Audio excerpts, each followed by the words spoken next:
Hello, everybody. My name is Ray. Welcome to the Evangelical Dark Web. Today, we'll be going through Rick Warren and revisiting the story about Barna I did several months ago, revealing how Barna Research Group is this research group that many pastors, many churches, many ministries rely on for insights on the culture and how they're extremely woke.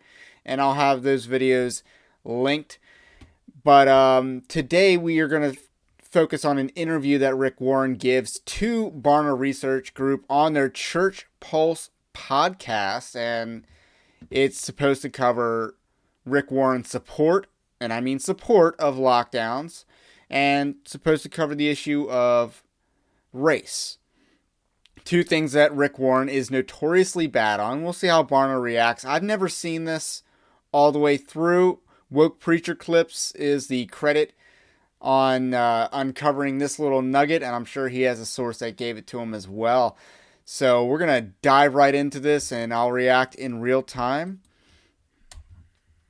COVID hit, I immediately switched gears from the message on vision to going through the book of James, because it's a book written to people in transition. They weren't having a pandemic, they were having persecution. And they'd all been scattered. They'd lost their jobs, they'd lost their homes, they'd lost their friends, they had been diaspora scattered out. And so I spent the year, I did 31 messages through the book of James. It's only 5 chapters, but there was so much stuff in it. It's kind of the Proverbs of the New Testament. So every verse is like a different point. And I called it Principles for Living Through a Pandemic. It's a very practical book. Faith that works when life doesn't. And as we go through these 5, storms that we saw this last year, then I was able to deal with each of those storms because it was so relevant and practical to go through it. The biggest change that I have seen in our society is this. Christians no longer get their primary identity from either Jesus or the church, but last year, this primary identity was through politics. Wow. That is a terrible, terrible problem. Every time, if you know anything about church history, and I'm a student of church history, I've got over 150,000 volumes in my library. I started reading a book a day when I was 14. And if I weren't a pastor, I'd be a church history teacher. But if you know anything about church history, you know that every time the church has gotten in bed with government, it got pregnant.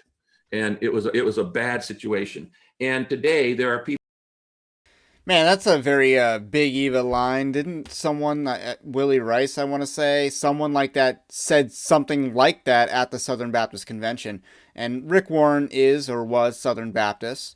And he's not technically wrong on his statement there, but let's be real. He's really trying to criticize his opponents. I mean, this is the guy who was, I believe he was at Obama's inauguration. So he was like the pastor at Obama's inauguration, I believe. So he's been involved in politics for decades. People who would more likely say, well, I'm of Apollos. Well, I'm of Paul. And that factionalism, I can't tell you how many hundreds of pastors I've counseled this last year who are seeing the worst conflict in their churches since in America since the Civil War.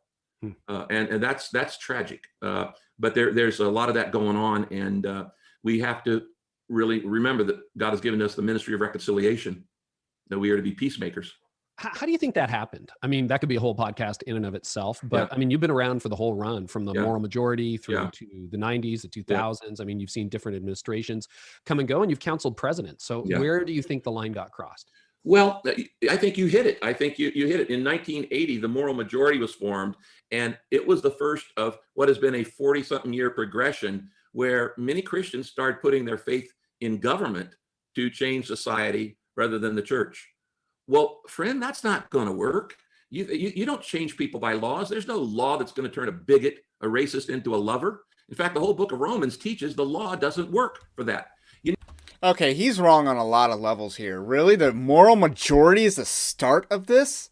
Are you kidding me? The start of the church placing too much power in the government? Are we serious? Are we going to forget that welfare exists? Are we going to forget that public education exists? Are we going to forget all these other social programs that the government's involved in that are the church's domain? Welfare should not exist. Again, that is something that the church should take care of, feeding the poor. And he's acting like the moral majority was the start of it. The moral majority was the start of an actual pro-life movement that has actually started in recent years to have actual achievements. And this guy wants to act like that's a problem? What a clown. You need the law for people who aren't going to change, but it doesn't change motives. It doesn't change attitudes. Only Jesus can do that. If I thought that you could change society by passing laws, I would have become a politician because I'm interested in changing society. But you can't change them without changing the heart. And that's a Jesus thing. That's false. That's a false dichotomy.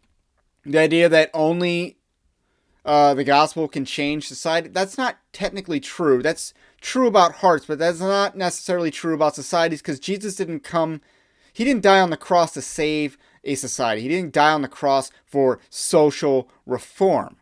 He died on the cross for salvation for those whom he's called. That's who Jesus died on the cross for. And to act like laws don't change society, is this guy, what kind of history buff is he? Does he not remember the 2015 Obergefell decision? How much did that change our society? Like, seriously, 2015, we can go back. What was comedy like before 2015? Actually, comedy really died after 2009 when Obama took office, in my opinion. That was the start of comedy dying. Like, you can't make another Tropic Thunder. But speaking of Tropic Thunder, Rick Warren here. If you know that line, if you know the line I'm getting at, Rick Warren right here. He's Simple Jack here. So with that said, Obergefell changed society. It wrecked society. And he wants to act like laws don't change society. Like, if we were to pass moral laws, that wouldn't change society. If we were to criminalize abortion tomorrow, that would have a major impact on society. If we were to overturn Roe v. Wade, that would have a major cultural impact on society. Why? Because people are sheep. Most people just go along with the prevailing winds. Most people go along with the prevailing winds. And when Obergefell happened, you saw the Republican Party give up on the issue of homosexuality. And now we had the rise of transgenderism came right after that. And now we're dealing with the rise of the minor attracted person, which is code for pedophile. That's code for pedophile. And, now we have furries on the rise as well, which is just your proto version of bestiality and just trying to simulate bestiality. And of course, we have all these orgy relationships and, this whole movement to replace marriage with friendship that's now in the church. That's now becoming more rampant in the church. Let's not act like Obergefell didn't have any impact on our society. That was a law that clearly had an impact on our society. We can also go back to the issue of Obamacare. That clearly impacted society back in 2010. The way that our healthcare system was set up, majority of the country was pretty opposed to that, and now majority of the country loves it. But why? Because they went along with the prevailing winds and accepted the status quo. We could talk about the Patriot Act. Did the Patriot Act impact society? Well, it ain't gay if it's TSA. Like, are we going to act like laws don't change society? Are we really going to make such dumb arguments like that? And if laws can change society for the worse, that means they can also change society for the better. And we've seen some instances of laws changing society for the better. We have been more lax on gun laws than we were 40 years ago, thanks to the moral majority. Because if you think about it, the two issues that are most determinative of a Christian political worldview, or if you want like reliable conservative politics, pro-life, do they want to ban abortion? That's number one. And then if they are pro-gun, those are your litmus test issues. But let's not act like laws don't change society. We can talk about the income tax as well. Like, how many people bought the lie that the income tax was only going to be for the richest people in society, and it was just going to be like 5%. How many people bought that lie, and now we celebrate as a society if the Trump tax cuts, or at least anyone who was sane celebrated those as a step forward, a step in the right direction. Not far enough. Like, I think income tax should be abolished. But let's not act like income tax didn't create this whole classist system that we're seeing now, or not classist, this prejudice against classes that we see a little bit today, and let alone the fact that the government's completely reliant on a lot of income tax being a predominant moneymaker for them. And that changed our society. That wrecked our society. Governments can't love. Governments can't transform. Now, let me say this. People say, well, are you against government? No, I'm not against government. I am against partisanism. And, I besides Billy Graham, I think I'm the only guy who's prayed for both the Republican president inauguration and a Democrat. I did it for Bush and I did it for Obama. And the reason why is because I have friends on both sides. When I first became a pastor, the first thing I did was register as an independent. So that I wouldn't be co-opted. I have been invited many times to speak or pray at a Democrat or Republican convention. And I've always turned it down because I see those as partisan. I would do a national event that involved everybody, but I would not do a partisan event. And here's the problem. Pastors now get typically an hour to influence their flock each week, but they're getting 3 hours of opinion every single night on cable news. Okay. You're not going to win against that. Okay, so he just went Ed Stetzer, really? You're going to blame Fox News? That's where this is going. He's going to blame Fox News? Like, seriously? Seriously? Evangelicals are to the right of Fox News. Unless you're a boomer, because that's the most liberal generation in American history. Boomers are the most liberal generation in American history. Even their commentators were largely liberal. So, let's be real. Let's be real. He's going Ed Stetzer here. Okay. There is no news station anymore. They're not news. They're 3 hours of opinion. And the other night, I decided that I was going to watch the opposing channels and just compare. And so I taped one. I watched 2 hours of one well-known channel, and it was all stereotyping and negativism and attacking and belittling, and they're the enemy. And then I watched the other one, and it was the same thing, just on the other side. And they were both opinionated. Years ago, I think this is the 80s, Jerry Falwell Sr. invited me to come preach and do a seminar at Liberty. And so he's in a suit and I'm in a Hawaiian shirt. But for that day, I showed up in a suit and he wore a Hawaiian shirt, which was hilarious because it was okay to be cool to wear it in the 80s. But anyway, we're sitting for dinner afterwards. And I said, Jerry, you've raised an awful lot of money. What did you do? He said, the quickest way to raise money is get an enemy. And I thought, wow, and networks are doing that now. They're raising money by belittling the other side. You can count. That's not new, but it's gotten more bitter. Politics has always been, they speak about it in apocalyptic terms. In other words, if the other guy wins, the world's going to end. That's as long as we've ever heard. So the other guy wins, is going to end. Well, I've done a study of read through the Gospels hundreds of times, and I can only find two political statements of Jesus. Somebody asked me the other day in an interview, what did Jesus say about politics? I said, almost nothing. Mm-hmm. Okay, almost nothing. And I said, the two things he said were, number one, give to Caesar the things that are Caesar's and give to God the things that are God. Okay, pay your taxes. There's nothing in scripture that says taxes should be higher or lower, so don't try to make a case out of it. All right. But Wrong. 10% income tax is considered a judgment in the book of 1 Samuel, I believe. So 10% income tax is considered a judgment, is considered tyranny. That is the warning that Samuel gives to the people when they want a king, is that he will take 10%. That's a judgment. That's a judgment. And what do we pay now? Like 30? Second thing is when he was asked a political question by Paul, he said, well, my kingdom is not of this world. If it were, my servants would fight. This is not our fight. This is not our fight. There are moral issues. We have a fight, but it's not a political fight.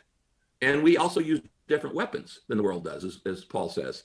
So I'm grieving. I really am grieving that well-meaning Christians have drunk the Kool-Aid and have seen their primary identity as this side or that side, or this conspiracy theory or that, or whatever. And it's not going to change overnight.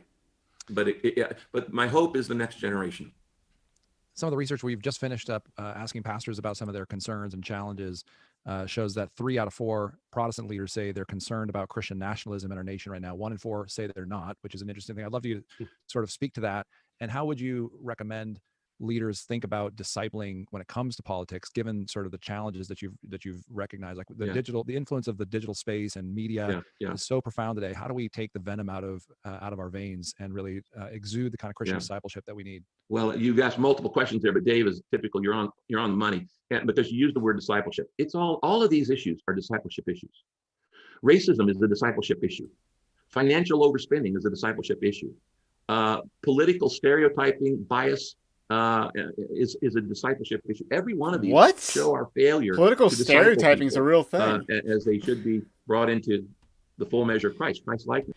The last video I did was on a literal blue-haired feminist trying to bring homosexuality into the church. Don't tell me political stereotyping is not a real thing. Are you freaking kidding me? This is a man who does not understand the times and shouldn't be a pastor. Yes. And so you have to teach your way out of every problem. You have to teach your way out of every problem, and you just plant seeds and you keep doing. In a lot of these, though, particularly the key, for instance, I believe the answer to racism is storytelling. When you hear people's stories, it changes people. For instance, no. This is how you get woke. When you listen to anecdotes, you can be easily manipulated because they can't be backed up. You can't verify someone else's story, so that doesn't mean you don't listen to them. But he's saying that storytelling and kumbaya sessions, or struggle sessions, really is what it is. These listen and lament sessions are his solution for racism. That's dangerous. And we've seen Rick Warren be dangerous on this issue. Earlier in 2021, he hosted a segregated lamenting session for blacks only. Why? Because, well, I think he's a racist, actually, because he had a segregated session. But what he's saying is, let's turn off your logical thinking and let's get you only thinking with emotions. Never mind that Jeremiah tells us that the heart is wicked above all else. This last year, we're a multicultural church. As I said, we speak 168 languages.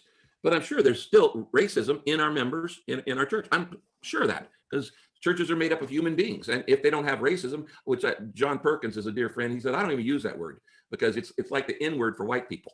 And he's, you just stereotype them. So, but everybody has preferences and everybody has biases and everybody has fears.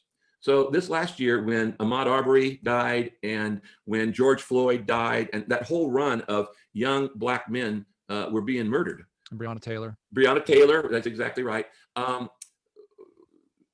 church went and marched, but here's the interesting thing. The first but he stayed closed. I brought all my African-American staff together on a Zoom call.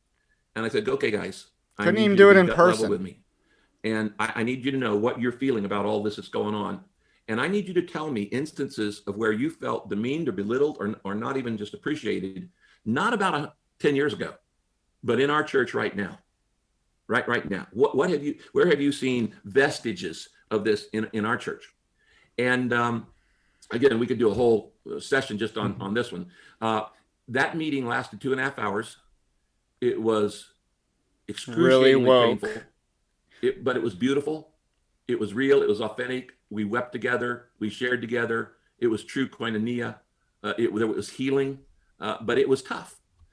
Again, if your response was to contact every black person you know after George Floyd, you are probably racist. Let's be real. Let's use his own terminology against him. He's the racist for saying, hey, George Floyd died. Let me contact every black person that I know, because George Floyd is the epitome of a black male. And that's the message of society. That is why they care so much about George Floyd's death, is because they want to make him the epitome of the black male. And who is George Floyd? Not someone who was a good father, not someone that was a good husband, not someone that was a good member of their community, not someone that was a good leader whatsoever. He was a degenerate. That's it. That's what they want to promote among black males. They want to raise him up as the standard for being a black male. And let's be real. Most black men are better than George Floyd. But they want to make him the standard. They want to make him the norm. He's not the norm, or if he is, that should not be tolerated. And so then I said, okay, at the end, I said, guys, now I need you to take another step of courage. You did it with me, but I'm a pretty safe guy. I need you to share everything you just shared with our entire staff. We were having staff meetings every day on Zoom to hold everybody together in the early days of COVID. Then we went to 2 times a week. And then in the fall this year, we went to once a week. But in that time, we were still doing multiple days. And so we brought them on. I've got 500 staff. And so they're all on Zoom and they shared their stories. And what happened was what I expected to happen. It broke the hearts of everybody else. It broke everybody's heart. And they were. When he said he had 500 staff, I just want to make a point of order here. That's probably why he didn't qualify for PPP loans from the federal government, because a lot of mega churches got millions in PPP loans from the federal government, but you could not qualify for PPP loans from the federal government if you had more than 500 staffers, which, that included Southern Baptist Theological Seminary. I want to say, and this is my theory, is that's why Andy Stanley didn't take the money, is because he probably has over 500 staff, and both Andy Stanley and Rick Warren were major panic porn peddlers. They were major panic porn peddlers. They are branch Covidians. And again, I don't consider branch Covidians Christians because they have forsaken the Lord to pursue a pagan god. I had no idea. And my elders, I invited the elders to be on those calls. One guy, John, who's a black guy, who's one of my pastors of a church, one of our campuses. He said, Rick, a while back, I was up at Universal Studios and we were, just hanging out. I was hanging out with 4 or 5 black guys and we were standing in front of a restaurant there on City Walk. And the owner evidently didn't like it. And he called the cops on us. The police came over and arrested us for loitering. Now, do you think it would have been that happened if it was 5 white guys or 6 white guys? And he said they put cuffs on us and started marching us in front of everybody over to the police station. And I said, my cuffs are a little tight. Can you loosen them? And the guy hit me on the head, knocked my cap off and said, just shut up and be quiet. So we get in there. And then he said, we got to see some ID. When I showed him that I was not only a reserve officer in the Air Force, but a pastor of Saddleback Church, they said, oh, we're sorry, you can go. That's blatant racism. Do you think that happened? Okay. And for people to hear that, and I said, guys, nobody likes to be driving down the street and a red light turns on and you get pulled over. We all get nervous when we have an encounter with law enforcement. But I said, I've never worried that I was going to be thrown on the ground. I've never worried that I was going to be shot, that I might lose my life. I've never worried about driving while black. And so we need to learn these kind of things. Well, then the elders came on and they repented publicly and said, one of my elders said, AC, who's my pastor of Saddleback, LA, black guy, AC, I've known you for 15 years. Not one time have we talked about race. I'm sorry. I mean, we're friends. Why would you apologize for that? But this has been like an off-limit issue. And one of my staff members said, I'm a black woman in an all-women's white Bible study, and said, I have a son the age of Ahmaud Arbery. And when he died, I felt it. Not one of those women asked me, how does this make you feel? It's all about empathy. It's all about sharing stories. And so then because white people, we don't see, they're actually practicing some modicum of actual individualism. They don't say, hey, if some white woman, let's use Ashley Babbitt as an example, was murdered, did white people just go up to a white middle-aged woman and just say, whoa, I really, no, they didn't assume that every person of the same exact demographic would feel pain for someone of that exact same demographic being killed. That's a stupid mentality. It's not because it shows that your identity is in your race rather than, my identity is in Christ. So if, Christians being persecuted in Afghanistan, I have more feeling for that than I do the majority of people that are killed by cops are white people. I don't really identify with those people. And to be honest, we don't see enough reporting on those instances, because the worst instance of a cop shooting a unarmed person in killing him that I've ever seen was a white person. And the cop was giving incoherent orders about, walking, keeping your hands up, and just something like that, pulling your pants up when he's supposed to. How is he supposed to pull his pants up when he has his hands up, and then you shoot him when he gets confused by your ridiculous orders? And, also don't back the blue. We should not be backing the blue as Christians. We opened it up. We ended up with 17 and a half recorded hours of staff meeting. Wow. Over 7 different staff meetings, just about sharing about racial pain. And of course, I've got Asians and I've got Vietnamese and Middle Eastern and all this. And that was very powerful. Then the next thing I did is I did an online Zoom for all the Black members of Saddleback Church. And I had them all, and I said, and I did the exact thing. I need you to tell me your stories. Where are you feeling bias or slighted or insensitivity or whatever? And again, it was tough, but it was beautiful.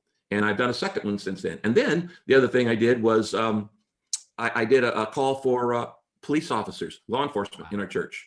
And I brought them all on. And I knew that was going to be the toughest of all, because there is a line of defending everything because we feel like we're under attack all the time anyway. And I challenged them. And some of them didn't like what I said. Most of them said, "You're right, Pastor. We have seen racism in our midst," but others just wouldn't go there. But I wouldn't back down on it. I just said, "Guys, I love you, but you're not going to have the respect until you stop being silent when something happens." Yeah. I'm so glad you raised that, Rick. And one of the topics that we've navigated on this podcast over the last year has been pastors. So he's basically trying to intimidate police officers into his woke struggle session. This is a struggle session he's trying to do with these cops, and he's trying to bully them. That's probably what happened, and I'm getting that from his side of the story. I'm sure if we asked those officers that were not budging to his intimidation, that it would come off the opposite way.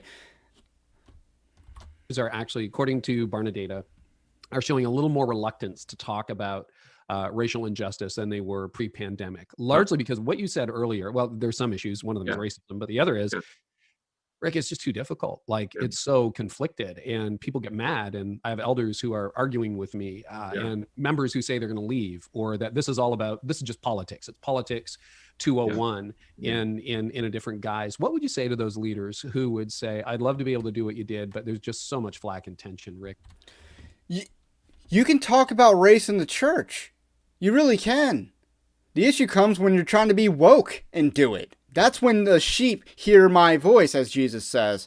And they know something's wrong. They know something smells foul, and they know something's political. Rick Warren said at the beginning that too many Christians are making politics their identity. That's what he said in the beginning. And here he is bringing his critical theory, his critical race theory, which is a political ideology called cultural Marxism, into the church. That is what he's doing with these struggle sessions. And he wants to lambaste you for being political. What would you say to them? Well, the only way, you can't speak the truth until you have trust. Leadership is built on trust. If people don't trust you, they're not going to follow you. So your credibility is the most important thing. Before you can give people the truth, you got to show them that you love them. Okay. Yeah. Trust is built on feeling like that guy loves me. That guy loves me. He loves me warts and all. He's not going to walk out on me. He's going to be a pastor. He's going to be patient with me. He's going to shepherd and care. And so I was able to do those things because I have a long track record of loving people. My people know that I love them. They know I genuinely love them. That I've given 41 years of my life, laying down my life for the sheep. No, he is not a lover of his people. You know how I know that? He shut down his church. That's how you know he does not love his people. How many of his people just completely fell off the wagon because he closed his church down? He locked down and abandoned his people. How many sick people did he visit during lockdowns? This man does not love his flock. He abandoned them. Sheep. You can fake love for a couple years. You can't fake it for 41. Yes, you people figure out can. you either mean it or you don't. And so I would say before you start with a controversial issue, you need to put some credits in your pocket by building love and showing respect and listening. You know what this sounds like? The same exact thing that we are lectured on all the time as evangelicals is cultural capital. We can't expend our cultural capital. We got to build up our cultural capital. That's why we got to lock down. That's why we got to do these struggle sessions in our church. We need to build up cultural capital. And, you know, heaven forbid we try to make laws to make society more moral. We can't do that. We don't have the cultural capital to do that. This guy doesn't understand the times. He is a wolf. And I'm just getting pissed off at this guy. listen to them, and then they'll listen to you. That's an important first step. One of the things, being largely California based, most of your people would be in California. You've had some of the tightest restrictions in the nation over the last year. So in-person reopening hasn't really been a strong possibility for you. So you've led a virtual staff, virtual teams, virtual church, virtual locations. It's a strong possibility for John MacArthur. About that dynamic over the last year. What is good? What has to change? And because so many people, I think you're right. You've already hinted at this, Rick, that you're like, there are people who say, well, we lost that hour on Sunday. Until we get it back, there's not much we can do. Yeah. And no, you've got 4 other purposes to work on that you could be working on. You may not be able to have group worship, but you can do a lot of other stuff. Saddleback may be the only church in America that has more people in small groups than on the weekend. We had, when we started this year, we had over 6,000 small groups. I have typically on a weekend, I was having about 30,000 people in our services. But during the week, we had about 45,000 in 6,000 small groups spread out over 192 cities, spread all out. Well, when the governor of California announced you can't have church right now, I said, now, you know what? There will be smaller churches that can open up before we do. We'll probably be I said the last thing to open in Orange County will be Disneyland and Saddleback. Okay, because we're the 2 biggest things, which, by the way, we have both been chosen to be super sites for vaccines.